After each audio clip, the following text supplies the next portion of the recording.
اعوذ باللہ من الشیطان الرجیم، بسم اللہ الرحمن الرحیم۔ ماہ شعبان رسول اکرم صلی اللہ علیہ وآلہ کا مہینہ ہے اور آپ سے منسوب ہے۔ روایت میں ہے کہ جب ماہ شعبان آتا تھا تو رسول اکرم منادی کرا دیتے تھے مدینے میں کہ یہ مہینہ میرا مہینہ ہے، اور جو شخص اس مہینے میں میری محبت میں اللہ کے لیے روزہ رکھے گا خداوند عالم اس کو جنت میں داخل کرے گا۔ ماہ شعبان میں بہت سے اعمال ہیں، بہت سے اذکار ہیں جن کی تاکید کی گئی ہے۔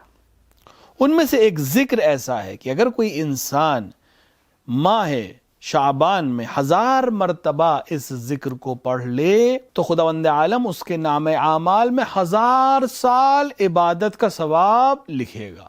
ماہ شعبان میں 30 دن ہیں، اگر ہر دن 35 بار اس ذکر کو پڑھے گا تو 1000 بار سے زیادہ تعداد ہو جائے گی۔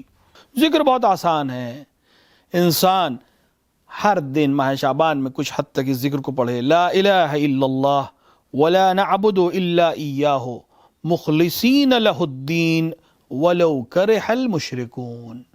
یہ ذکر ماہ شعبان میں جو شخص 1000 مرتبہ پڑھے خداوند عالم اس کے نام اعمال میں 1000 سال عبادت کا ثواب تحریر کرے گا۔